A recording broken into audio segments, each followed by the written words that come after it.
morning, millennials. Welcome back to the Morning Toast. Happy Monday. I'm sorry that it's Monday. I wish there was something I could do, but there's not. There's not. But, you know, it's another great week, another great fall week. The weather is just gorgeous. Sublime. Gorgeous. It's as good as a Monday could be. Sublime, yes. Sublime. It's as good as a Monday could be. Plus, if we're looking on the bright side of things, even though it's starting to get dark, we did get an extra hour of sleep this weekend, which this morning came to me in such a real way. Yeah. Like I had, and you want to know why and how?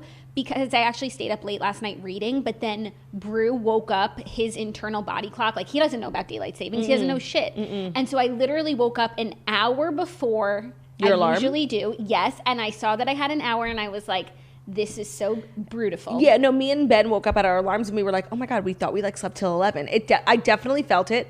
It was such a pleasure, especially because if you're out on daylight savings and it goes from being about to be 3 to like 2 o'clock again. The opposite, about to being 2 to being 1, you get an extra hour of being at the clubs. It's the best. And like, I've been there a lot of times. I've also been when you're at the club and it suddenly is 4 o'clock in the morning. That fucking sucks.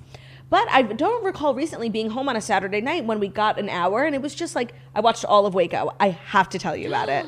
I mean, you don't have to tell me about it. No, I have to tell you about what I'm going through since then. For me, it was a transformative experience. Yes. It changed the way that I look at the world. Like, yes. It was horrible. Horrible. I mean, a good show, and Taylor Kitsch was amazing. Of course, after I watched, I went and looked up what all the people looked like. David Koresh crushed it. David Koresh did, okay?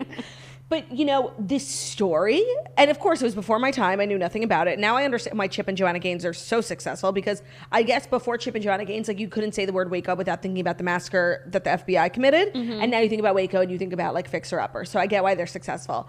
But, oh my God, like, first of all, the only thing I didn't like was, like, it's still pretty, like, unclear what actually happened, because, of course, the few survivors, David Thibodeau. Oh, and then, wait, I was having this crazy experience watching the show.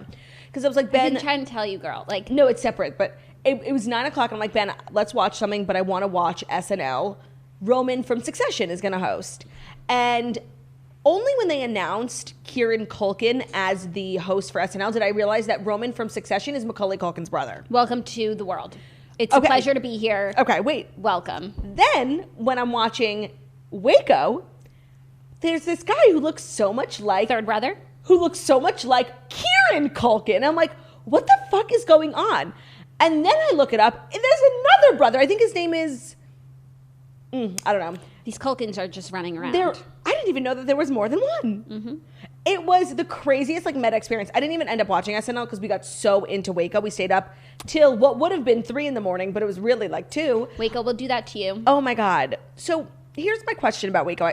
There was definitely some loose ends because the FBI is maintaining, you know, that they did everything they had to because there was children being abused in that compound. But was there ever any evidence that there were children being abused? There was evidence. So, I mean, I'm not going to be able to remember everything, but, like, David Koresh, like, did marry the little sister when she was, like, 12. Underage. That's illegal. Yeah. Well, actually, no. The father gave her away. Permission. So in Texas, it was completely legal. Yes, not that I'm defending it. I'm just saying they weren't breaking the law. There was, like, you know, nefariousness within the cult. It wasn't all kosher all the time. There was religious nefariousness. But, like, what I remember from it was, like, everyone there was there on their own accord. They had cars. Right. They could go here. They could go there. And even during the hostage situation, David was like, you guys can leave. Yeah. So it just really made me think. I, like you, didn't know the story. I knew that Waco had some nefarious meaning to it, but I didn't know the story at all. And, of course, with everything, you have to, you know, evaluate who's telling the story. Right. And there are 2 sides to every story. I did feel like Waco, this telling of it was Koresh friendly. Yes, it was but the I Koresh think side. At the time, it was so anti-Koresh. Right. So this was the other side of the story. Everyone's heard the other side for the last 20 years. Right. Like, do you sit and hold, like, do you have a standout with the FBI for 51 days just because you had guns? Like, no, they had some losses. Like Ruby Ridge, they were there to, like, make a point. ATF. Yeah, no, I got that, and I didn't understand why they were showing us all these old hostage situations. Like, they were just showing us the condition that the FBI and the ATF were in, and like they were trying to prove a point. They were trying to like make their bones on Waco and the Branch Davidians. Yeah, and it's unclear if there was even enough there. No, they had guns because they were like paranoid freaks, but they weren't going to kill anyone. I just have to say, like, the final scene where the gas and the fire, like, I was... Spoiler alert and trigger warning. It's literally a 10-year-old show. No, but I didn't know that's... I didn't... The show is old. Oh, right. Everyone's already seen it. But I didn't know that that's how it was going to end. No, me neither. I think I remembered hearing there was like this, catastrophic ending, but I didn't know what, and I just wasn't prepared for that final scene. I was frozen. I was like devastated. I just couldn't go to sleep afterwards. It was the worst thing I ever saw in my life. And Melissa Benoist was incredible. Mm-hmm. Incredible. Mm-hmm. So was Taylor Kitsch.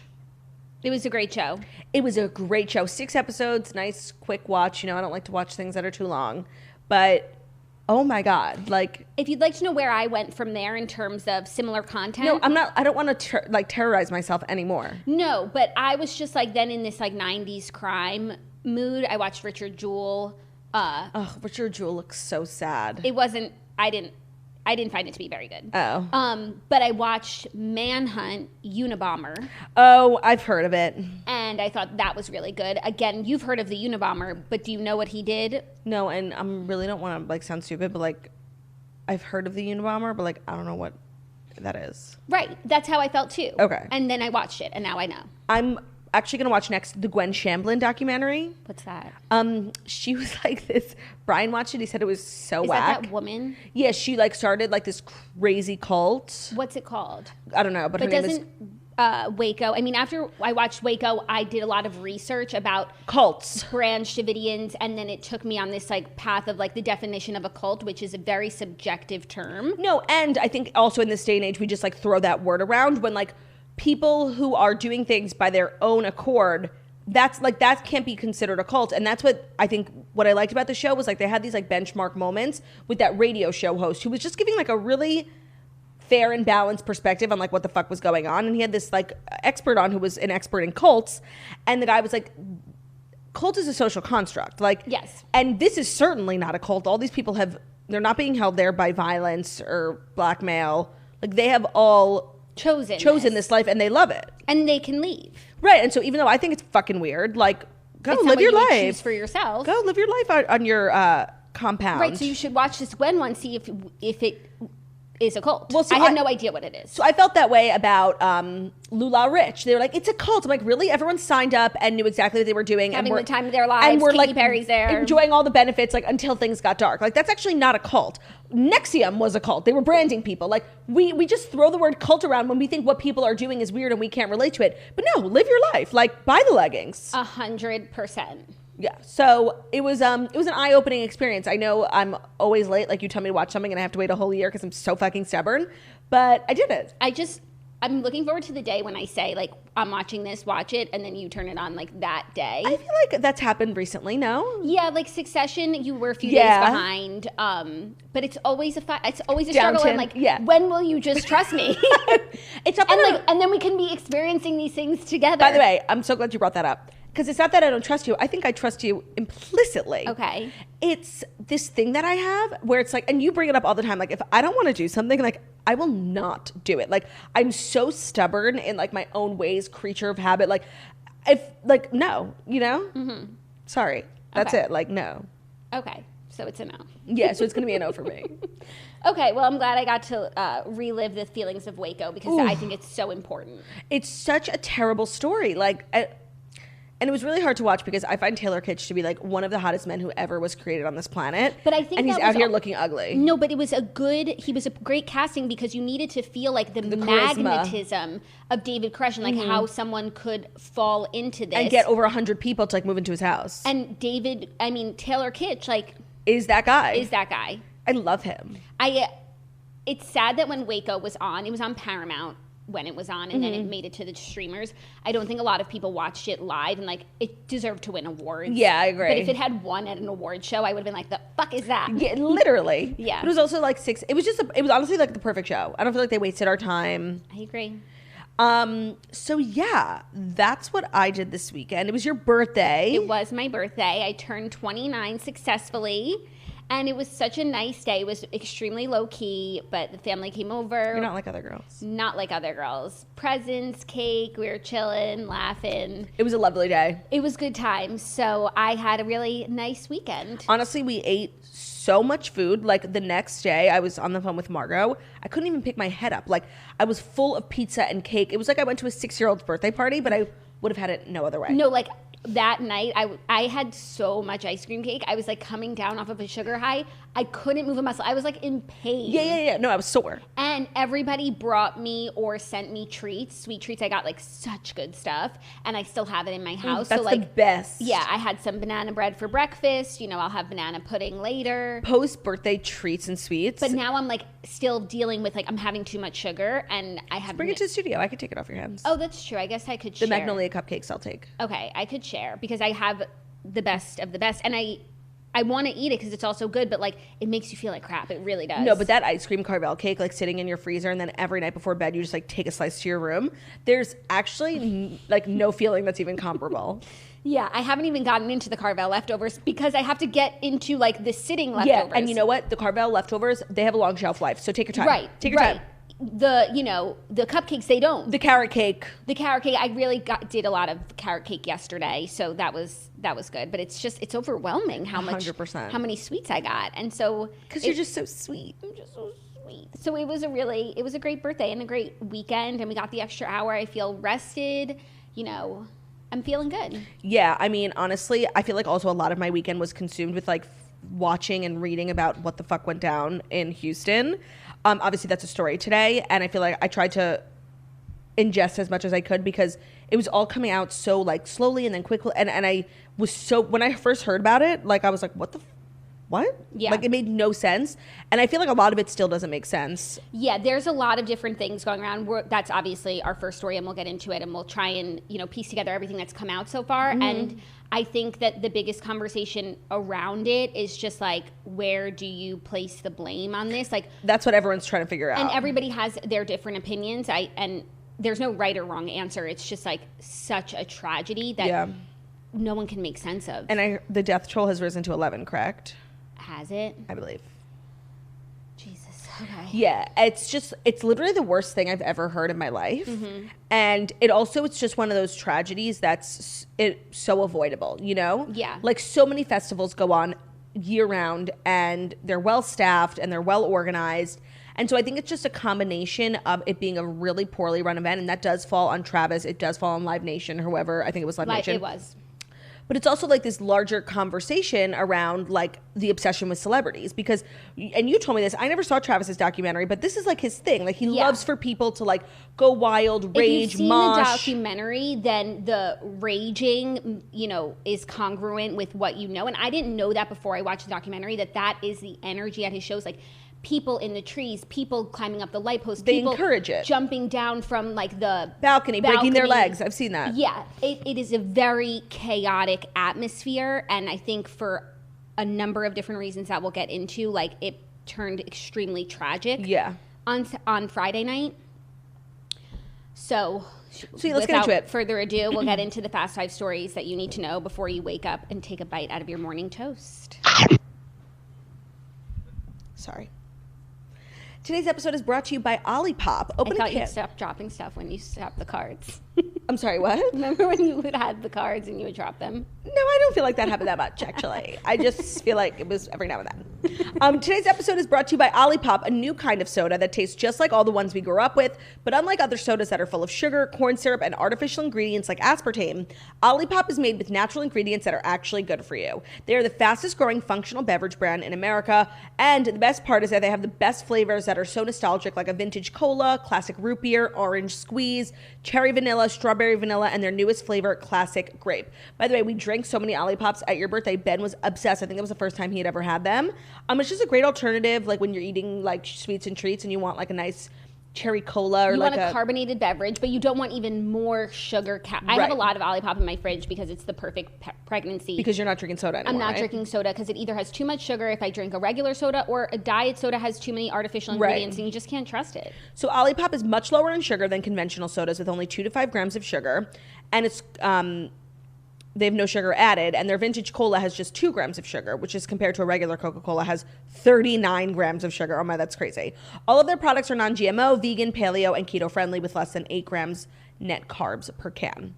So we have a special deal if you want to receive 20% off plus free shipping on your order of Olipop. We recommend trying the variety pack. It's a great way to try all the flavors. Go to drinkolipop.com/toast or use the code TOAST at checkout to claim the deal. That's drinkolipop.com/toast. They can also be found, all of the Olipop products, in 6,000 stores across the country, including Kroger, Whole Foods, Sprouts, and Wegmans. Thank you, Claudia. It's a pleasure.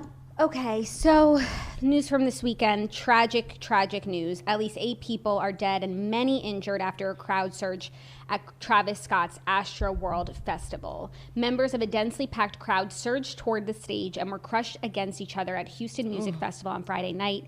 At least 8 people were killed and scores of others were injured in the chaos, witnesses and officials said. Up to like 300 people were treated for injuries. The victims who died were 14, 16, 2 were 21, 2 were 23, and 1 was 27 years old, while one of the victims' ages remains unknown. So there was also a 10-year-old. The 10-year-old is critically injured. Oh. But the victims, identities have been coming out, but there's one victim that they can't identify. They put out a picture. Oh, I saw. From the morgue of him. I saw. That was a terrible picture. I don't know if they've been able to identify him yet, but that's just awful. It's so sad, like when you. So I've thought before that sometimes the way you go to festivals, it is so many people. It is, and in my mind, this was something I'm that gives me anxiety, being around so many people. But I think that for the most part, people are, behaved and they know how to act. But I think there's something about Travis's community that he really encourages bad behavior. Yeah, it's the raging, it's the moshing, pits, and it's the pushing towards the stage. Right, so if you see videos from that day, before the concert even started, it was bright out. People, when you go to a concert and you're in the parking lot and you have to walk through all these barricades, and then there's for a fence. Security. And people were just knocking down the fences. There was 50 people running. People were getting stampeded, in broad daylight. Just trying to get into the festival. Right, so I think that there were so many obvious security concerns before the concert even started that should have been, addressed. I know that the event was really understaffed. And so I think everyone's just now thinking, who do we blame? Because this is so upsetting. There were young kids there because you were telling me he does Fortnite. He markets to young kids too. I think some people are why were there kids there? But he's an artist for kids. He does a Fortnite collaboration. He has the McDonald's Happy Meal thing. He's very much. Kids love him. Kids love him. So that's why there were kids there. Right, of course.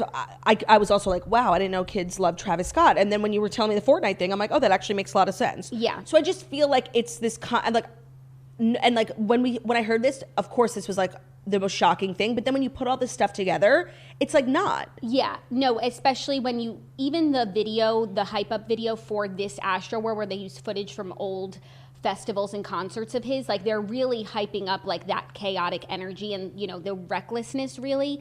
And I saw this morning the Houston police chief had warned Travis before the concert over concerns over the crowd energy. They were worried about swelling the anxious crowd, plus this post-pandemic energy, the price of the tickets. They were concerned. In all, 50,000 people came. 100. Yes, I was reading something on Instagram last night that now sources are, I guess it's a PR thing that they're saying 50,000 people were there. But when the concert first was announced, they sold out in minutes, all 100,000 tickets. But isn't that because it was Friday and Saturday?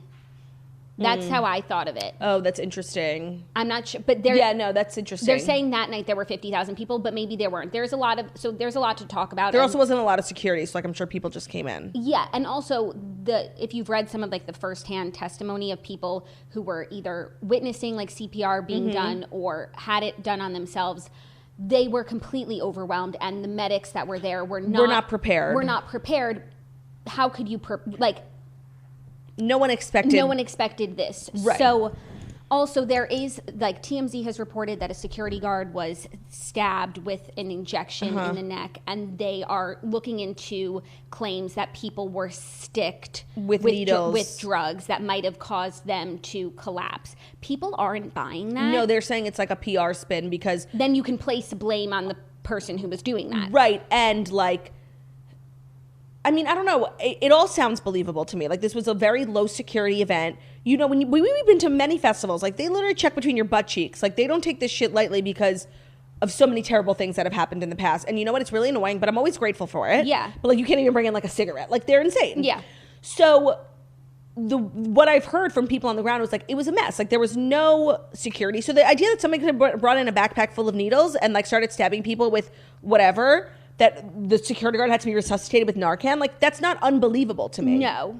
And it would explain why so many people were unconscious. But if you see footage of people who are, like, filming in the middle of the mosh, like, begging for help, no space, their lungs can't literally process one breath, then no, actually, that doesn't make any sense. Like, all these people, and if you think about how many people were there, and the fact that 300 people out of 50,000, like, it's not normal. No. So if you've read the testimonies, like, once Travis came up to the stage, there had been a festival going on all day. Once Travis came on, everybody surged towards the stage, and the people towards the front, like, lost their footing, couldn't breathe, people on top of them, and then people start falling to the ground. And that's where it's, like, over because people just start, they don't see you. It's pitch black. And also the person behind you was getting pushed. Right. And so it's coming from so far back. Now, there's videos of Travis seeing what's going on in the crowd, seeing people passed out and continuing to sing. Mm-hmm. And a lot of people are saying that he should have stopped the show. And of course, in hindsight, he should have stopped the show. Right. And also now a lot of videos are populating, like, because when you think, like, stop the show, what do you mean? It's a performance. Now people are just showing videos of Adele, Billie Eilish, Niall Horan, like, literally every famous person, videos of them stopping shows and being like, everyone take 3 steps back, get this girl water. Yes. Harry Styles did it. Like, it's not, for me, it sounds like I've never been to a show where someone stopped the show. But you know what? It happens a lot because it is the responsibility of a performer to make sure everyone around them is okay. And in those situations, the performer is the only person who has power. Who has the power. Who people can hear. And people who are listening to. Like, when he says jump, they're jumping. He says quake the ground, they're quaking the ground. And so I'm sure a lot of people saw the video of that girl climbing up to the camera guy saying, stop the show, stop the show. Someone's dead. There's people that are dying. And he didn't stop the show. He could have, walkie-talkied and tried to help. But the only person who could have actually made the show stop or made a difference is Travis. And I think that, so there's all these videos.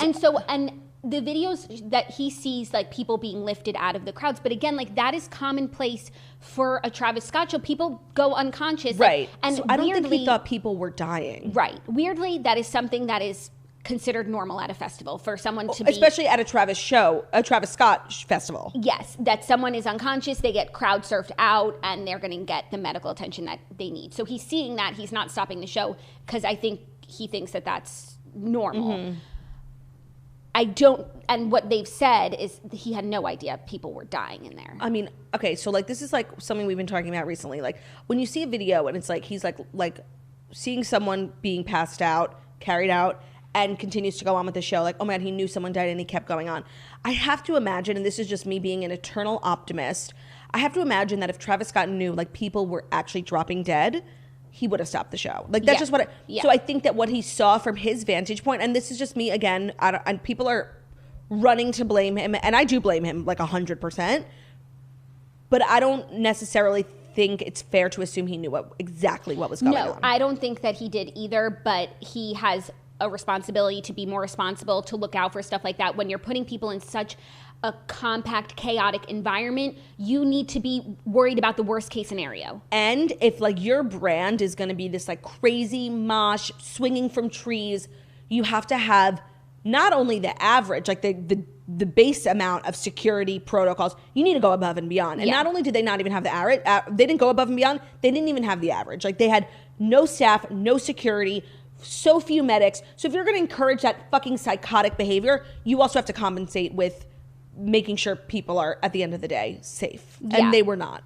They were not. And just, if you're looking at the crowd, and they were screaming, but again, it's hard to hear them saying stop the show over what he hears. He has things in his ear, but like you need to be watching for these things if this is the environment that you're fostering. Yeah, and honestly, like it is really chilling to see like the video of literally this like one medic trying to give multiple people CPR. There's sirens in the middle of the crowd, and Travis is like looking like. Yeah, and so people are upset also because Kylie was there with Stormy and Kendall, and they were filming the night, and in one of Kylie's videos, you see an ambulance driving through the crowd, and people are like, she's there enjoying her life, like she sees an ambulance, and still nothing was done. I mean, I've never seen an ambulance at a music festival. I haven't been to that many, and I never get into the thick of things, really. But I also think that is something that doesn't mean like that the absolute worst thing has happened. No, of course, because again, at concerts and especially at Travis Scott concerts, people are so excited, they pass out. I agree. I think a lot of people are looking again for someone to blame, and the Kardashians are such an easy group to blame. I do think the only kind of problem I have with Kylie and the Kardashians and all of this is just kind of like a lack of response. Like all we got was like an Instagram story statement. Like I don't know. I just feel like more could be done. Roddy Ricch has announced that like every dollar he's made net is going to the families of the people who lost their lives. And I just think like Travis and Kylie have just like been putting out like nothing, like Instagram like garbage. Yeah, and it's disappointing because. Yeah. In no way is Kylie responsible, but like people look to you and you were there, like, and you had security and you got you and your daughter out safely, but like most people don't, nobody else has that luxury. So I just think like the lack of like a real empathetic response is really disappointing. Yeah, they definitely could be doing more. Now also people are starting to sue, so. Live Nation and Travis and Drake was there too. And injured fans are suing. And that's, by the way, that's kind of what brought this whole thing to a head. It's like it was already crazy, people were dropping, and then he brought Drake out. Yeah. And so the surge just went even further. And honestly, I don't know how Travis Scott like goes on from here. I don't know how he performs live ever again. I don't know either. But I also think this should be like a lesson in just festivals in general. Yeah, because I've always felt that like this large group of people, it just doesn't make any sense. It should really be like a grid. Like there should be like little, like it just doesn't make sense. It needs to be changed. Yeah, I agree. And so I don't think there's just one thing that could have changed it or is the reason for it, but I think it highlights a bigger issue and just like this culture of chaos. Like it just needs to be reevaluated because this can't happen. And now like when you see all the elements put together, it's like a disaster waiting to happen. Right. You're like, how did we not see this coming? But then when I first heard about it, I'm like, holy shit. You're like, how does this happen? No, I'm like 8 people died at a concert. I'm like, okay, well, did someone come with a gun? Like it just doesn't make any sense that 8 people just dropped dead. Yeah. So it's literally like the worst thing I've ever heard. Like when you see the videos, it's all over my TikTok. It is so sad. And people just telling their stories, like literally this girl was like, I fell and some random person picked me up and literally saved my life. Yeah. Like it's just, and that's what it was. There was no staff. No one could get through. So it was literally just everyday concert goers. Like that girl who tried to she's a fucking hero. Fucking hero. And the guy on the ladder who was up there with her. Right. And he's like yelling at the people who are yelling at him, like calling get down. Him, like I think they called him a bitch because he was like trying to stop the show. Right. So it was just like, it was like the weirdly like the best of humanity, like people just helping people but they didn't know. Also the worst. So people didn't know what they were doing when they're running forward. Like I don't think anyone thought like, oh, let me mosh in this crowd. It might kill someone. Like that's just not something most people think. Yeah. Like I don't think nobody was ever trying like smush so hard that we're going to collapse people's lungs. But we're like, yeah, let's go hard. Like I don't think that. And eventually, no matter how hard you mosh, there's 100,000 people behind you pushing up. It's out of your control. Yeah. So it's a horrible fucking story. Yeah. And it should not have happened. And so people are angry and people are looking for someone to blame. And Travis is the most obvious choice. He really is. Yeah. And they're also coming for Kylie. They're coming for Kylie. And I don't know what that does. Me neither. Because I'm sure she saw it getting out of hand and she left early with her 8 security guards. And she's pregnant. And she had her baby. But it's like if she had sensed like shit was going wrong, like how could she not tell Travis, you know? But she wasn't near him. Well, she went backstage. She could have told someone. Yeah, I don't know what she saw again. That's like, it's hard to, And it's She crazy might have that just thought, this is getting out of hand. This is Travis's thing. Let me get Stormy out of here. Yeah. It's crazy. The show went on for like 40 more minutes once it started. He like finished the show because he didn't know. But he is saying now that he cut the show short. Oh. And like it was supposed to be like 175 minutes and it was 100 or whatever. I don't, maybe not those exact numbers, but he said on his Instagram stories that he cut the show short. I think that's his PR team saying, and maybe it was cut like 5 minutes short or 20 minutes short. Yeah. But not as short as it should have been cut. Yeah, definitely. I mean, I'm sure for them it's like, you know, he didn't know it at the time what was happening, but he's the only one who could have done anything. And like that is something he has to live with. Yeah. And he posted terrible. like those Instagram stories being like extremely distressed. I can't imagine. No, oh my God. It's horrible. And like there's still so many people are injured, like critically. Right. So, and you said that you saw that the deaths I did, went but up. you didn't see that, so I don't want to misspeak. I didn't see that. Let me just look it up. Okay. Yeah.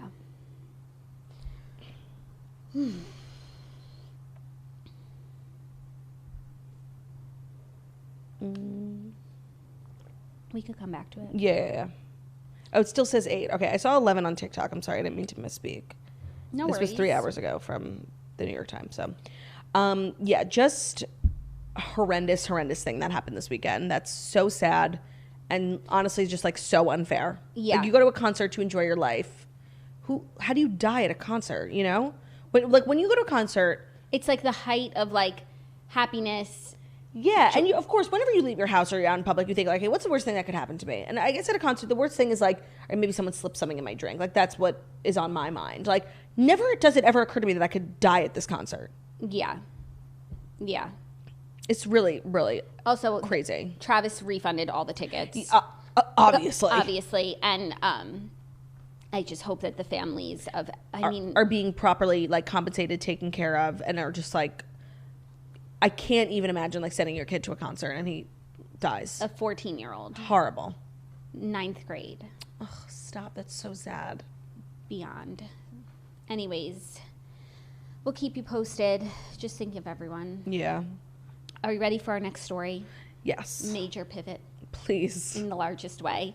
Another big event this weekend took place, and it was the New York City Marathon. Oh, yeah. And the stars came out to run. Yes, a lot of Bachelor people. The Bachelor took over the marathon. We had Tyler C. and Matt James running together. Tasha and Zach ran together. So cute. Peter Weber ran. Peter Weber ran? Yeah. Oh, he didn't make the headline. Well, because somebody did, somebody on TikTok did like a list of all the Bachelor Nation people who ran. Okay. And in order of like slowest to fastest. And Peter was the slowest person Stop. who ran. And Tasha and Zach were faster than Tyler C. and Matt. But I did see a lot of videos on TikTok of Tyler C. and Matt like stopping, saying hi to people all along the way because people were like dying. So maybe that's why. And okay, so I don't know why yesterday I was like kind of into the marathon content. No, of course, I love seeing people achieve their goals. And especially when people are running for a cause that is so important to them. And I didn't know this until recently, but like to get into the New York City Marathon, like it's like getting into college. No, like, it's hard. You have to be accepted. You have to like raise all this money in order to do it. You would think they got to pay people to do the marathon. Literally. No, but like you literally have to pay. No, and like you can't even, my doorman who runs a marathon every year, he was supposed to run in 2020, and I guess like obviously it was canceled, so then this is the most recent one, and there were so many more people, he had to be shoved till next year. Wow. He couldn't even run this year. Right. So like it's a very prestigious thing to be even able to enter and to get on these streets. So Tyler C was running for his mom, the Andrea C. Cameron Foundation, which is so sweet. So nice. And so I just was thinking about how it must feel to like finish that physical feat. And then also the emotion of like what you're doing it for. For your mom or your cause or whatever. No, totally. It just like was really getting me in my feels. Yeah, no. And I had a crazy thought, which was like, no, Jackie, please seriously stop. Don't even say what you're about to say. I had a crazy thought, which was like, I would like to know how that feels one day. Are you going to run the marathon? Seriously, please don't talk to me. No, Honestly. not anytime soon. Okay. Like, I'm in no state Okay. in my life to run the marathon. But it's on your list of things to do. But it was the first time I was like, you could understand why people do I could understand. Yes, exactly. it. Okay. Yeah. Remember when Olivia ran the half marathon? Yeah. You know what? She really did that. Like, She really did that. I like disassociated from that, but like she low-key ran 13 miles. Like that's crazy. Really crazy. I mean, just the whole marathon concept. And like, so I was watching Tayshia's stories and it was so cute because like people spotted her and like tagged her and just she's literally all over the city. She's uptown, she's downtown, Staten Island. Like it's just so crazy. Yeah. I don't know why the marathon just hit different this year. Because you're like hella emotional with your pregnancy. Yeah. But it is this like gorgeous thing. Like it's a gorgeous thing. It really is. Yeah. I'll never know what that's like, but I'm really happy for other people. How long does it take to walk the marathon? Well, eventually, if you're going so slow, they cut you off. Like, the thing can't go on all day. Right, like traffic is being held up. So I've heard people who have, like, 5-hour times. Like, the really good people do it in, like, 3. Yeah, I think, like, Zach and Tayshia were, like, 5 hours, which is amazing. I don't know at what point do they literally say go home. But, like, if you're all the way in the back and it's clear you're not. So I don't know if you can really walk the whole thing. Because what is, like, a walking a mile? Like, 15 minutes? Yeah. So it's 26 times 15. Hit us with the calculator. 390 divided by minutes. 60.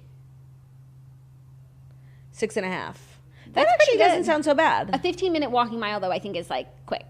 Oh, is for it? every mile. Yeah, I mean. Yeah, for every mile. Right. Yeah, just interesting stuff. Congratulations to everyone who ran. If we have any toaster marathon runners, we did. Congratulations. Seriously, be so proud of yourselves. Totally. Like, what do your legs feel like today? Like, oh my God, they must feel like Jell-O. jelly. Yeah.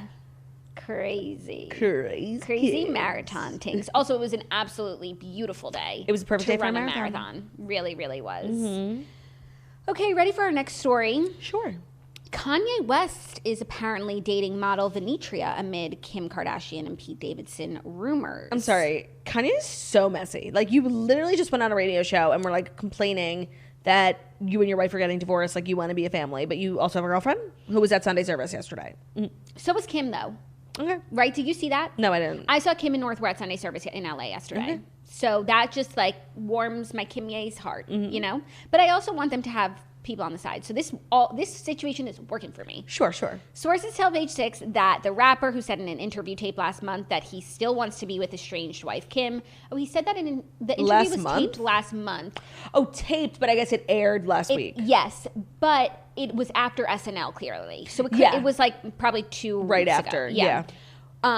He has been hooking up with Vinetria for a while now, where Page Six is also told that Vinetria was in Miami with Kanye when he recorded the now viral interview and was seen at his Sunday service last weekend.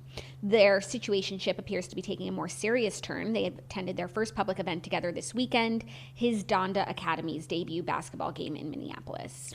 Oh, wow. Like, they were real. photographed courtside. Oh, wow. So this isn't just like whispers. It's not just like Irina Shayk. No, but there was pictures of them. Was there? Yeah, like on a plane, on the like the private plane. Yeah, I mean, this is cute. Whatever. Like, I just don't really know what's going on. Like, I'm feeling very in this like transitional phase where it's like they're together, they're not together. He wants to be together. She has a boyfriend, but like, is it real? Like, I'm feeling very confused and like very on edge. You know what I'm feeling like? I'm feeling like every day is different for all these people. Like, they're in a state of transition. I feel like one day they wake up and they're good, and the next day they see something about the other and it's like, you know, beef. I feel like they're as confused right now as we are, honestly. I mean, it definitely feels that way. Yeah, but I'm glad that like if Kim is with Pete, which I want her to see this thing through, then Kanye should be with Vinetria. Yeah. Well, you know, I have a wedding this weekend that Kim is going to be at. Yeah, and we look forward to all the tea that you'll bring. You want to know what's like so annoying about my life? Like, not to make everything about me, but like I was invited to 3 celebrity weddings. They're all on the same weekend. Claudia, 4. Dana? Mm-hmm. Yeah. She's a podcast host. I was literally invited to 3 celebrity weddings. They're all on the same weekend, and I can only go to 1. That's not right. That's not right. Like, the universe knows how much I crave, like, celebrities. Yeah. And to put it all on one weekend, it's just not fair. But maybe, like, this just means you've reached a new tier of celebrity yourself if, like, Probably. you're invited to 4. No, I really like that spin. You're that 4 times the celebrity that you once were. You're really putting a nice spin on it. I really like that. But I feel like I'm going to the best one, you know? I have no qualms about the one that you chose. Yeah, no, like, Simon's one of my best friends. Like, I have to go. And if I, like, was thirsty and, like, left, he would be like, what the fuck are you doing? No, Simon's wedding is going to be sickening. Sickening. And, you know, I will report back, like, on what I say. Yeah, just keep your eyes open, ears open, legs open. Always. Okay. Anyways, I'm happy for Kanye. Just, keeping up with the Kardashians. It's not as easy as it used to be. It's not as easy as it used to be, but it's exciting. Excitement excites me. And Fendi Skims drops tomorrow, and I'm feeling overwhelmed. Oh, yes. And I've gotten a lot of DMs that it's going to be in stores. It's like in Selfridges. Nordstrom, I heard. It's in like boutiques and stuff. So I don't know if this is going to be like selling out so fast or it's just a mainstay collection. It's expensive. So like things like that expensive don't sell out in 5 minutes. No, but like sometimes the bots hop on, they buy it all, and then they mark it up. It's like Yeezy. Yeah. StockX. Yeah. So that's going to be me. I have to wake up early for this. What time is it at? 9 a.m. Eastern. Oh. Right? It's in my calendar. I think it's so 6 early. a.m. Pacific. That doesn't make any sense. I feel like it's 12 a.m. It's when the stores open, probably. Oh, I mean, maybe I should just go to a store. I don't know. I didn't even plan my buy. Like, I'm just feeling really stressed. We'll get through it. Don't worry. Okay. I need a fucking line sheet. Can someone send one to me? Oh, yeah, of like all the stuff. Yeah, I've been looking for it, and yeah, that's a good call. I only just see like promo pics. Yeah, that's a good question. I don't know. Someone needs to be asking the tough questions here. I agree. Are you ready for our next story? Only if the next story is brought to you by ID Tech. Let's face it, many kids aren't thrilled by math until we connect it to things that they already care about and enjoy. And that's the magic of ID Tech's instructors. They make abstract concepts relatable and help students latch onto math and other STEM subjects as actual interests. Not only that, but they'll help your kids fill learning gaps, explore topics not covered in school, advance quickly, and have fun doing it. I wish there was something like this around when I was a kid. Because right now, ID Tech is offering a great deal. You can get started with a one-on-one tutoring session for just $49, or you can save $150 on weekly small group semesters. ID Tech is where kids and teens learn from the best. Their live instructors make learning fun with engaging courses in coding, design, game development, math, and more. They now offer a variety of math homework help options so you and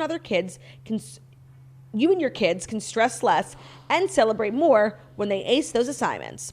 Go to idtech.com/toast right now and use the code TOAST to save $150 on weekly small group semesters. For a limited time, you can also start with a one-on-one tutoring lesson for just $49. That's code TOAST at idtech.com/toast to save $150. Your child can start learning online from a live instructor right now at idtech.com/toast. Thank you, Claudia. It's a pleasure. Our next story, a little more romance news. Ben Affleck and Jennifer Lopez kiss during airport drop-off. They say it's difficult for them to be apart.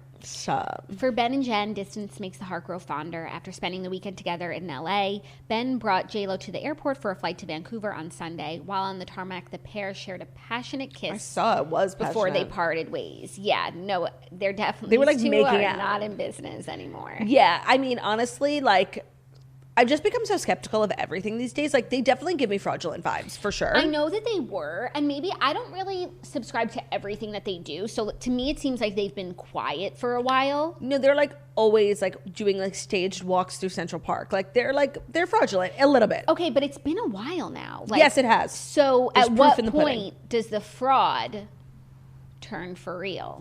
I just don't know how like two people can constantly be getting caught doing PDA. Like, you know what I mean? Yeah. No, they're definitely calling the... But that also doesn't mean, if they're calling paparazzi, it doesn't mean their relationship isn't real. It just means they want to, reap all the benefits from their relationship. And I respect that. I do. Yeah. And I'm sure they also have like private moments. We only see them every once in a while. It feels like a lot to us, but there's 24 hours in a day. Yeah, no, I'm happy for them. Honestly, I'm just happy whatever this relationship bears fruit, whatever the phrase is. I'm just glad that like she came out on top of the A-Rod thing. That's literally all that matters. Yeah, no, and I'm happy for him. He seems really. I'm here for all of it. Yeah, he needed to win. And I also she needed feel to like win. This book is closed. Like I feel like I can close the book, like put it on the shelf. Like I will not be pulling it out anytime soon to like talk about a breakup. Right? No, they're like together for the foreseeable future. Right? Yeah. I mean, that would be great. Because I just don't think you go back to an ex like that in such like a public way, someone who you're so serious with, if it's not going to be like, okay, this time we're sticking together. That like is so crazy, like how they were literally engaged, right? Yeah. So they know each other, Yeah, this isn't like... But they're re-knowing each other in a more mature, beautiful way. Yeah. They're getting to know each other again. It's literally a Nancy Meyers novel. Like, it's literally a movie. Sorry, not novel. It's literally like one of those movies that takes place in like Connecticut. Yeah. Yeah, the big star. The other big star. Home from the big city. It's literally a Hallmark movie. It's beautiful. Yeah, it's nice. No, I'm not a hater. I'm really not. But they're just like kind of thirsty. But you know what? Respect. Seriously. So much respect. Are you ready for our fifth and final story? Oh, yeah. It's the final story.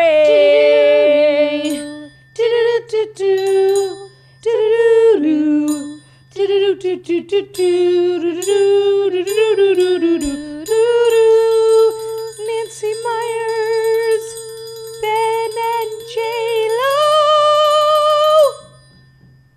Nice. Crushed it. Crushed it. Our fifth and final story is a little content news.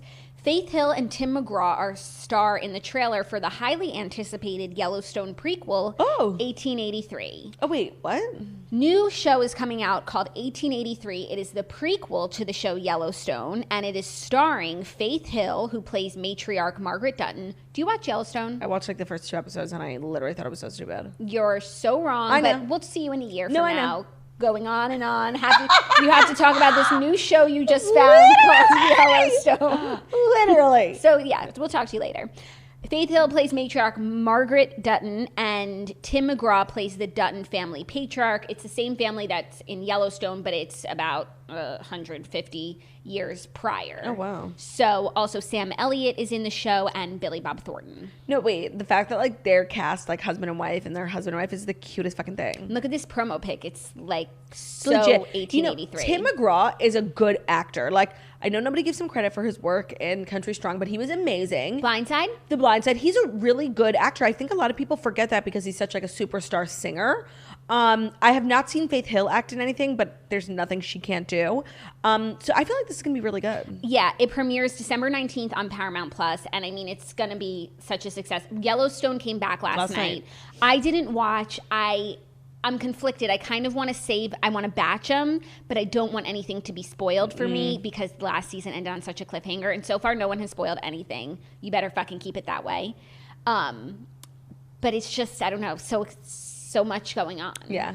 So, but I'm glad Yellowstone is back because it really is the best show. Yeah, and you know what? I just realized. And I'll definitely be watching 1883. Chris Lane and Lauren Lane, they named their child Dutton. after. Yeah, but inspired by the Dutton family. That's crazy. Mm-hmm. That is so cute. It's actually a really cute name. Yeah. So yeah, I don't watch, and I'm sure I will, but like honestly, I just didn't like it. Yeah, no. It was like so boring. Like it's a slow burn, but then there's the payoff. I mean, not everything is going to be like. So the shows where like something dramatic happens all the time, not realistic. Dynasty. You've got to invest. Yeah. Dynasty. That's so funny that you bring that up because that's what I've been binge watching, the new season. I can't watch it anymore. All week I've been watching Dynasty and Weekend, and you know what? It's so ridiculous, but it really is just the perfect show for where I'm at right now because it's like it's like fun, funny, mindless. Also, you know, there's a lot going on. I am really enjoying it. I really am. It has like it's redonkulous. It's redonkulous. It has some really great moments though, and just like the love Fashion, the house. Fashion, the house. The love between Fallon and Liam is just so beautiful Premium. and strong. Like obsessed. Obsessed. And the cat. I mean, actually, something happened on one of the episodes that actually shocked me. And you could say it. I'm not gonna watch. No, it's like such a big spoiler. Say it. Okay, I'm gonna say it, you guys. I'm counting down from 10 because this is a huge fucking spoiler. Dynasty spoiler. 10, 9, 8. 7, get your remote. 6, 5, press pause. 4, 3, 2, 1. Anders dies. What? Yeah. No. Out of like nowhere. Why? He got into a car accident. Yeah, but you know what? Knowing that show, he'll be back. Right, of course. With like a new face. Right. But it was just like, what? Caleb Nickel doesn't want to be on the show anymore? No, literally. He was such a mainstay and he was like the best character. I'm shook. You know, usually someone like goes into a coma. Like it's Right. like one of those shows where like It's a soap opera. Yeah, everything like happens, but no one's actually getting killed off really unless Right. they decide they don't want to be on the show anymore. So I was really surprised when that happened. That's insane. Yeah. No. I was like, what? That's crazy. Yeah. And apparently the season gets crazier and I'm not done yet. So that's what I've been enjoying and it's been quite enjoyable. Spoiler alert is over. Thank you for sharing. That was everyone crazy. you can come back up. Yeah, you can come back. Well, speaking of TV, there was a lot of TV on last night. We obviously are going to recap the first part of the reunion from Real Housewives of Potomac. And last night we finally got a glimpse into Jen Shah's arrest on the Real Housewives of Salt Lake City. You guys, those last 15 minutes of Salt Lake City, like I've never experienced something like that in my life. I made Ben watch it. I'm like, Ben, watch this. When they're like sitting in the car talking about Jen, and you see in the corners the first police, when they zoomed in, Jackie, I swear my knees buckled. Like the fucking SWAT team dropping in a minivan on these housewives, and it's like Homeland Security, NYPD, SWAT. Yeah. Like it's the big guns. And they were so unaware, like blissfully, really believed Jen. And I have to say, Jen kept her cool unbelievably well. How did she get a car to come pick her up so fast? It was her aunt. He was still there. That was the truck she was dropped off in. Oh. He was still there, I believe. Or he might have left 2 minutes prior and came back. Got it. But I never saw him leave to begin with. Whitney should have left her mic on. But like Whitney didn't think anything nefarious was going on. No, of course. Like you get a private call, you want to turn your mic of off. course. That's just like what girlies do for each other. Okay, so let's do Potomac first. Okay. Potomac reunion part 1 was pretty boring, I'm not gonna lie. It was a lot of personal stuff, like Giselle's personal life, Mia, how she met. The thing is, like, everyone's just so nasty to Mia, and it bothers me so much. Like, when Candace had the absolute gall to call her a liar, when like Mia's been so open about every single thing in her life, that she was a stripper, she met her husband at the strip club, like there's so much honor in that, and these women are just like so nasty. Like, they're so nasty, especially to Mia. And I agree, she's not a liar whatsoever. She's such an open book. And I also like, and we said this too, like Mia's all over the place. She flip-flops. One day she says this, the next day she says that. And she's like, I say how I feel, and I feel different things at different times. I actually understood that. No, But it's also a lesson in like why you shouldn't just say the first thing that comes to mind. Yes. But she's keeping it real. Yeah. I think the most like important part of last night's episode, that Andy really did finally kind of like, his job is really not to take sides, but just to ask questions. But every now and then he does like have to make a point. And I think the point that he made with Candace, which did not get through to Candace, but Giselle was 100% right on, and everyone was just kind of wanting her to see, except for Wendy. Like Wendy's blind spot is Candace, because she like refuses to say anything bad about Candace. Wendy is so annoying. She's sorry. so... And I'm starting to like sympathize with Robin, because 100%. Every time Robin speaks, like Wendy comes in and it's like, can I say what? Like, stop. No, seriously, she's so annoying. She's so annoying. She doesn't let anyone else speak. She's constantly like talking over everyone in such an annoying way. She has seen like so many episodes of Housewives, and she's written down like how to get attention, and she's doing it all, and it's working for her. She's sitting next to Andy. She has this big poster board. Like, she's just trying to have a moment. Zen when, like, she's trying to have all of these things. No, but yes, she does that, like TikTok, the clock. Yeah, don't literally, stop. literally. She does those things, like trying to be like Dorinda Medley, but then she also like just doesn't let people speak, even when it's not heightened. Like, it's just right. Robin, how are you doing? I'm good. Yeah, Swan, good. Yeah. She's like escalating everything that is like even like just calm conversations. I never thought I would be feeling sympathetic towards Robin. No, totally. I've had this like weird genesis, because you know what, like Giselle is the worst, but she's really the only one who was like going at Candace, like maybe not intentionally, but justice for Monique. Yes, no, but it's like Giselle is an unreliable champion in this, because it's like you liked it when she was going after your enemy, so it's just like you're not consistent. No, not at all. But Andy did. You have to be principled against this behavior. And you know what? The crying from Candace like absolutely has to stop, because once she started crying in her record label meeting, I knew that her tears mean absolutely nothing, and she could just do it on cue. And so the crying over everything is just so fucking annoying, and I just have no sympathy for it.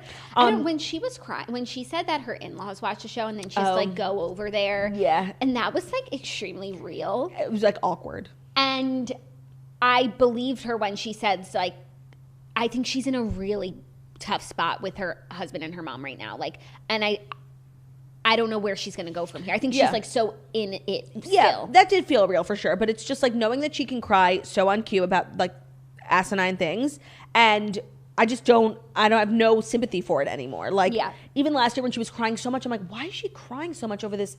Like Candace thing, like it wasn't, I mean, this Monique thing, like wasn't that big of a deal, and it's like months later and you're still crying. And now I know it's because she can cry whenever she wants. Yeah. So I have no sympathy. And Andy was finally just like, do you think that you're getting anywhere with the way you respond to people?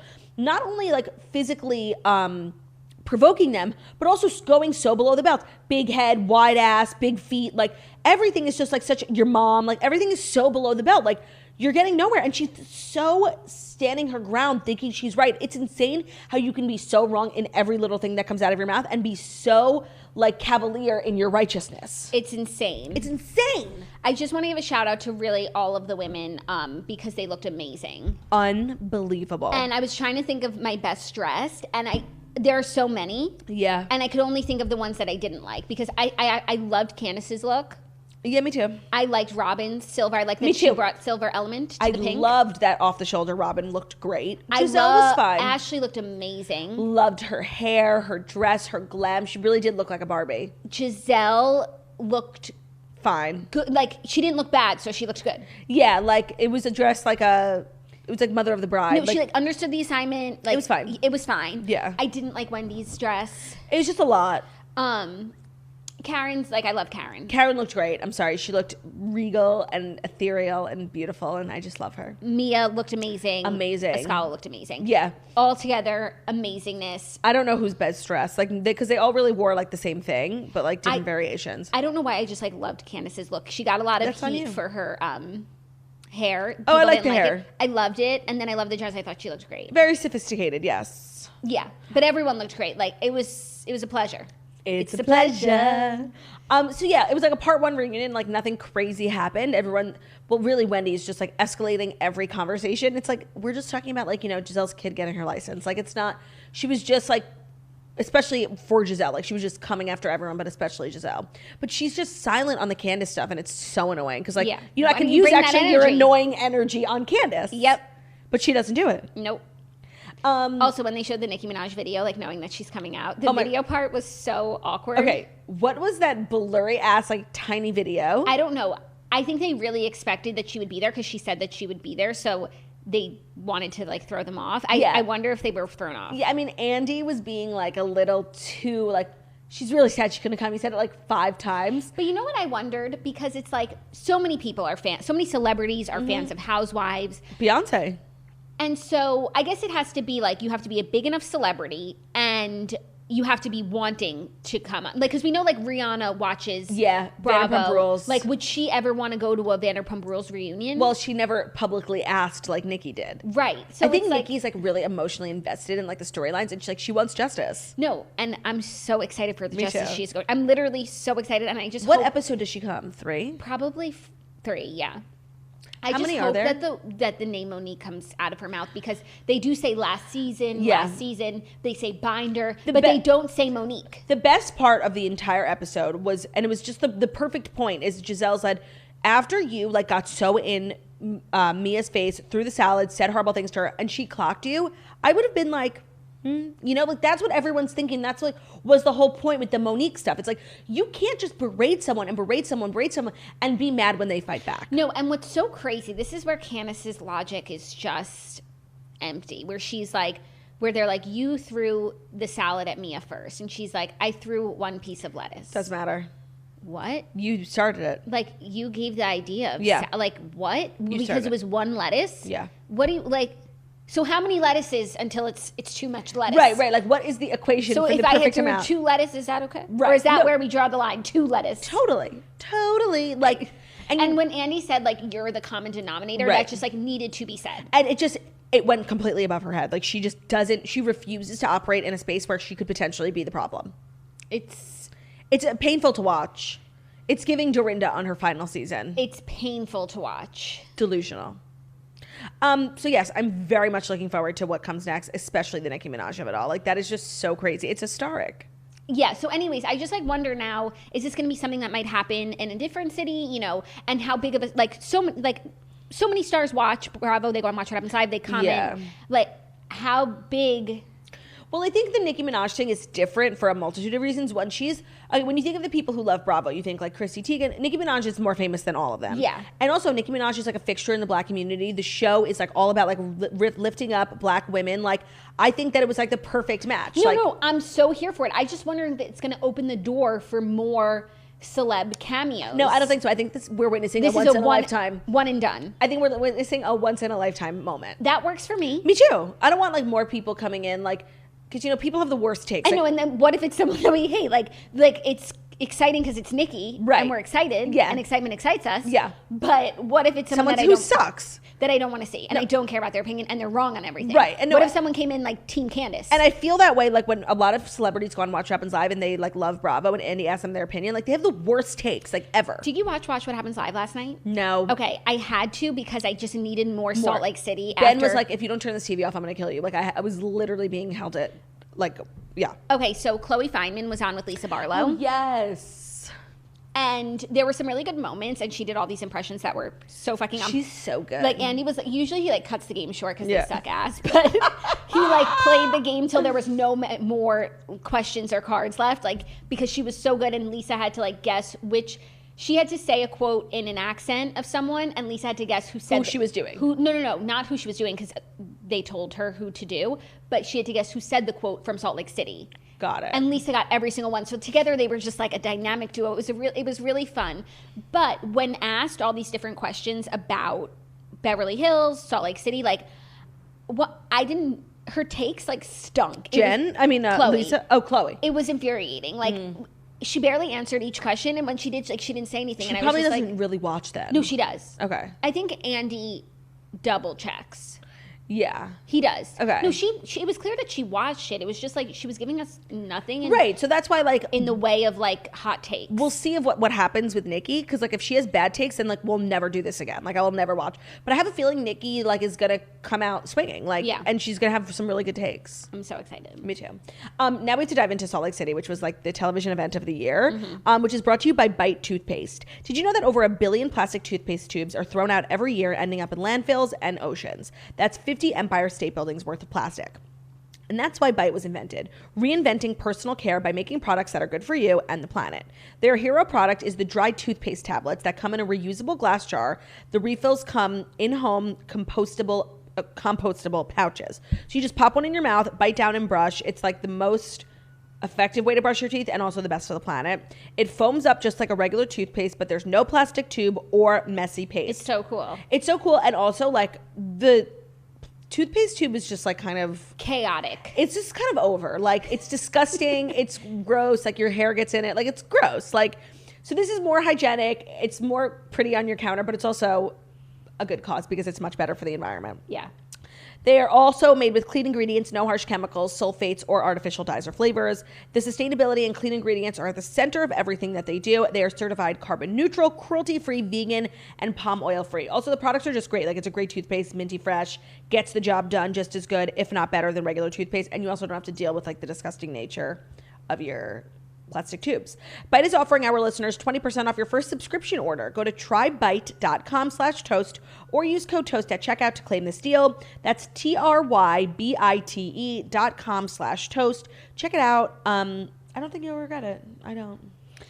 Let's talk about Salt Lake City. Okay, before we get to like obviously the meat and potatoes, it was a really long episode, like that was like full of nothing. They were just like really dragging us out. The only thing that was weird was like this whole Mary woke up and chose violence at I have been a Mary apologist. I know. And she's always been quirky and she's always been Mary, and I've given her the space to be both of those things. And like she doesn't have to be like other girls. She doesn't have to be like other housewives. No, we get her. She's different. Yeah.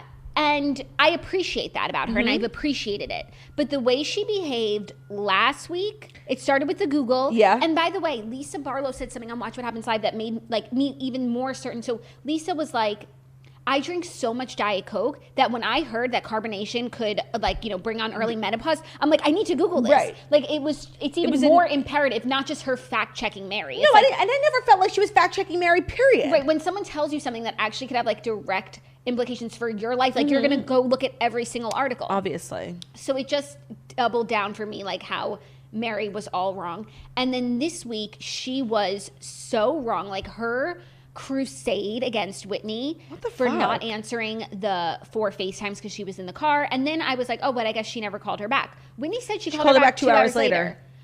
Even if she didn't, like, you're busy, you forget. It's not like she hates Mary. They're good friends. And especially because, as Whitney said, like, she's been Mary's #1 defender online, on the show, like, just always quelling these, like, rumors about Mary and just having her back. And it's, like, awful the way that she treated her. And the stuff with the mafia costume. Yeah, what the fuck was that? like trying to make a joke for like Whitney into a joke. Right. I just that would have bothered me too. Rubbed me the wrong. I wouldn't have found it funny. I might have not, once I figured it out, like I might have not even gone. Like it's so disrespectful, like and condescending, because she didn't answer your call. What? Because you put on your hat, so everyone needed to pick up your call when you called them. When you were ready. Because you were wearing a hat. Yeah. Literally.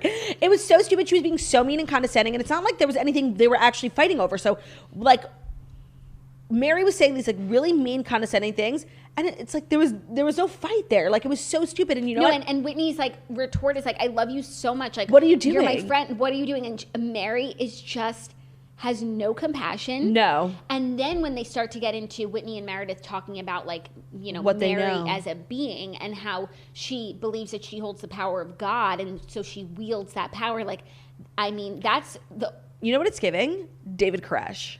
Yeah, no, it really is. And like, that's where I think Salt Lake City stands apart.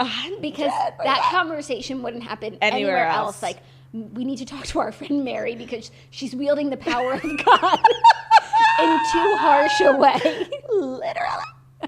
Literally. It's so bizarre. And then they all go back to the table like everything's normal. Like it's fucked up. Yeah, no, but it's like, this is our friend Lisa. Like, she's a little condescending. This is Mary. She hosts the spirit of God. She wields the power of God. You'll get used to her. But you know what? Mary's just like on this crusade. Like, she did invite Jenny. But you know what? Like, I'm kind of over Jenny. She's like giving me nothing. Jenny gives me everything in the form of her children. Oh. When they came into the kitchen. You want to make yogurt? Of course. Oh my God. Claudia, I wanted to cry when they were like, do you want to make yogurt? Of course, Mom, I would love to. Literally. Like, these are them. And then the daughter comes in and she's You're making yogurt without me? And then they were like, there wasn't enough. They couldn't help enough. Like, yeah.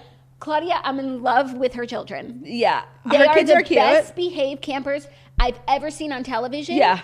And they were just... That's my God, true. It warmed my heart. If we don't get Science Saturdays once an episode, I'm fucking out. That's true, but Jenny in the group gives me nothing. Right, that's fine. It's crazy. I've never felt this way about a first-time housewife, where I think it's like because you're nesting. Where it's like I love her personal scenes. Yeah, just because those kids. The kids are special. Like they're really special. They're really special. Yeah, I agree. They are the sweetest, and like her daughter is probably like under 10, so kids are usually nice, but like her son is like a young 12, a preteen, and he still is so respectful and so excited to do science and make yogurt. Like, I just could cry. No, literally. Okay, so that was like a hot mess. The dad wants more kids. They have the of most course, amazing, but also he should just be satisfied with the gems that they have. He's out of control, but they have the most amazing kids. Why not make some more? Literally. So the event was chaotic, and you know what? Mary was giving me like major secondhand embarrassment, like when she was like trying to do an Italian accent, but she didn't know how to say one word in Italian. I mean, maybe it just like doesn't come off well on TV. It doesn't. But these events look like torture. These ones that she throws. Oh, the one that Mary's. Yeah, because Mary is just like, I think people just walk on eggshells around her. Like they don't know what to say. No, like the even last year, the Met Gala one where like they had to put on couture at noon o'clock. Yeah, noon o'clock. Like just go to some strip mall. Yeah. To have a fine dining experience. Like it's just like, I would be like, oh, you don't want to invite me? Cool. That's fine. Yeah. That's fine. Even so this week. And what did you think about the aprons in the Louis Vuitton bag? Okay. It was misleading. It was misleading. Of course, and poor Heather thinks she went home with like a Louis Vuitton apron and a hat, and it's literally Erica. It's literally from Bed Bath & Beyond. Erica, what the fuck was that? I don't know. Heather translates to Erica, and also because last year she did give them Louis Vuitton, so right, like, and it was all in the same Louis Vuitton shopping bag, like. And then Mary acting like, I'm not buying these girls Louis Vuitton, but you aprons, did. But you bought them headphones, like, right? No, it was. She was gaslighting us. So mean. She was gaslighting us. It was crazy. Yeah, and then when Heather was like, I didn't even know Louis Vuitton made aprons, she said nothing. Yeah. And then, like, slams them in her interview. Yeah. And she comes for the other women's styles so hard, as if they have the worst style. And I think that they all have pretty good style. The only one who's, like, a little... Iffy is Whitney, probably. Yeah. But she's, her own individual. No, Meredith has amazing style. Lisa has really cute, unique style. Heather always looks like put together. And Whitney's 50-50. And Jen has good... Jen dresses kind of similar to Mary. And it's like, Mary doesn't have objectively amazing style. Like, she's so hard on these girls. Like, and, like that they need to come, like, looking like Italian streetwear fabulous. Like, yeah. And by the way, I hate when people make, like, themed events with, like, the most obscure theme. Italian streetwear? Like, what is that? That's not, she was saying it's not like Italian fashion. It's like, it's really like low key black. I thought that Meredith nailed. I agree. I thought Mary wasn't Italian streetwear whatsoever. And like some of the women at least tried to have like Italian brands that they were wearing. Or like Jen Shah with her Italian flag. Yeah, but I think Mary was wearing Chanel. Yeah, no, the whole thing made no fucking sense. Yeah. But the pasta looked good. The pasta looked amazing. And the burrata, like it looked like I was really hungry while eating it. Yeah, but like, I'm sorry, just getting all the women together to like cook and beat an egg and make like penis jokes is just a level of Housewives that I've graduated from. Especially when we're waiting for this like pivotal moment and they made it a 90-minute episode when we really didn't need to see that much of the cooking class. Yeah, and by the way, I just want to say justice for Whitney because I loved her outfit to the... She looked great. She looked great. And she nailed both Mafia and Italian streetwear just in case. 100%. So I was a big fan. So then let's get... The second that they pulled up at Beauty Lab and Laser, like I froze. I was like, Ben, you have to watch this. And he was like, why? I'm like, just watch. So I was just like... He didn't know what was going to happen. He knows nothing. And so when she was like, I'm like, her husband has internal bleeding. He's like, oh man, that's terrible. I'm like, just wait. By the way, when she was saying Sharif Sr. I was like, is that Sharif's dad? I assumed it was Sharif's dad. No, but she needed a really good excuse to get out of there in 5 minutes. And she has a son, Sharif Jr. Right. So at first I was like, okay, Sharif Sr., that's pretty good. And also it's a little bit like removed. It's not like a crazy thing to say. But to say that about your husband... It's just like a wild thing to put out there. No, it's like what we call a kanai nahara. Like, yeah. It's like a superstition. Like, never say. Yeah. So, but she was desperate. Like, when she got that first phone call, it was funny. She was taking these phone calls and she wasn't saying one word. She was like so prepared. It was because crazy. I'm sure the person on the other line, whoever it was, knows that she's filming. Yeah. You know, knows the FBI is here and they're coming for you. It was Sharif. Like, it was Sharif. For sure, right? I don't know. Did they go to her house first? But doesn't she eventually... Did she get arrested at her house or did she turn herself in? She turned herself in, I believe. So maybe it was Sharif and they went to the house first. That's what I thought. Because otherwise, how would they know? How would anyone know that they're coming for her? Right.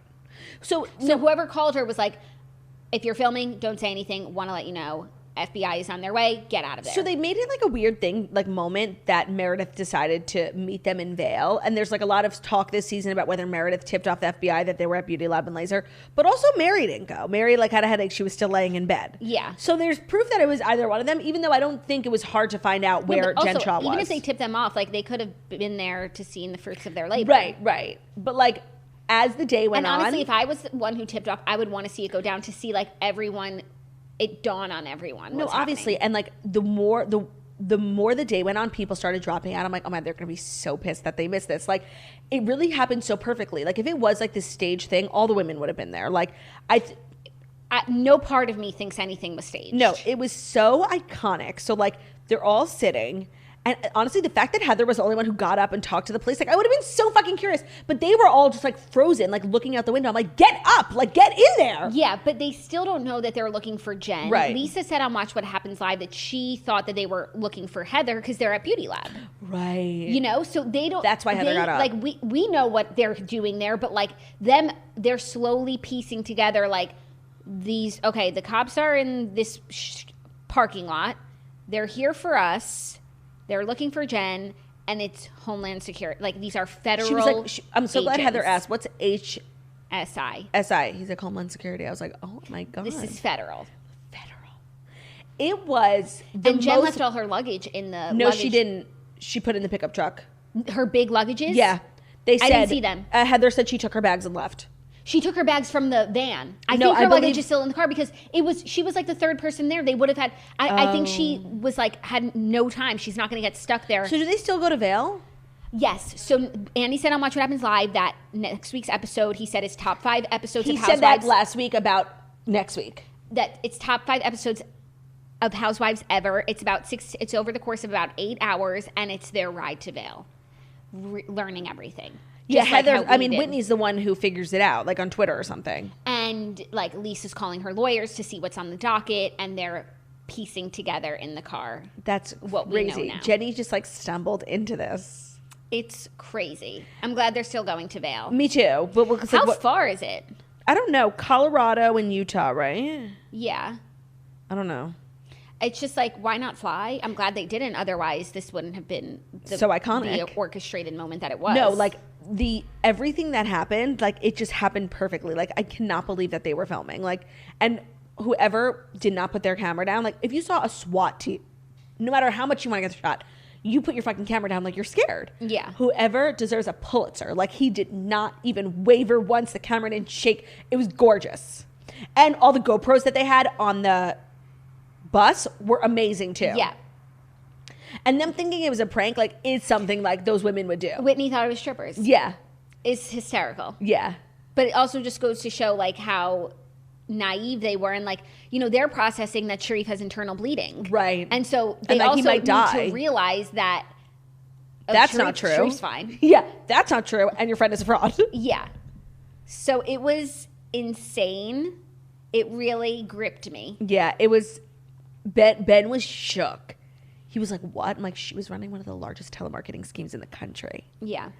It was very well done. They did make us wait like a long ass time to get to that part. And you know what's frustrating? It's like at this point in the season, up until that van, I was like, I was Team Jen. I had turned a corner on Jen. Shah Squad. Yeah, she had turned a corner. Like, and I thought the way that she handled herself at the lunch, like even though like Mary, like she was just, I just have been feeling her. But that conversation she had while snowshoeing with Stu, yeah, was like creepy. Like they knew. Like they were just talking about how they've like been so great for each other. You know, like it was like had this like conclusive vibe to the conversation. Yeah, I mean, I'm sure we'll find out. You know, where she was at. Like, did she know she was under investigation? Right. All these things. Was she maybe like closing up shop a little bit because like things got too nefarious crazy for her, yeah. even her? I don't know. I'm just It was fucking crazy. It was crazy. You're shocked. I'm shocked. So yes, I'm very jazzed for next week's episode. Andy has said multiple times, like it is one of the best episodes of Housewives he's ever seen. I can imagine. I think these women are just great. Like I love the Salt Lake City women. I think they're just amazing. Yeah. No, I agree. I'm like the outlook for the season is bright. It's looking up. It's looking up. Yeah. And that is our show, right? Yep, that is our show. I don't think it was anyone else's, but I could be wrong. Such a good point. Oh my God, in daylight savings, like the lighting is now fucked up, and now we're like really, the sun comes in at a different time now. How nice. We get some sun. No, but it's like. Oh my God, you're so bright on the monitor. Yeah, I'm washed out. Okay, I guess good. I'm still like dark and ugly. Don't worry about me. That's a wrap then. Thank you guys so much for listening to the Morning Toast, the Millennial Morning Show, where we deliver the past 5 stories that you need to know every Monday through Friday on YouTube. So if you're watching this on YouTube, please feel free to subscribe and give this video a thumbs up. We're also available as a podcast anywhere podcasts can be found. So it's Spotify, iTunes, Stitcher, Public Radio, iHeartRadio, CastBox, all the places wherever you listen to podcasts. Find us, The Morning Toast. Leave a 5-star review about how beautiful, stunning, and smart we are. And if you made it to the end of this episode, congratulations. You are a true toaster who listens to the end of the episode because you value what we have to say and you never know what we're going to say at the end of the show. If you made it to the end, in honor of Jen Shah being arrested, put the little police siren on our most recent Instagram post. Bye, guys. Bye.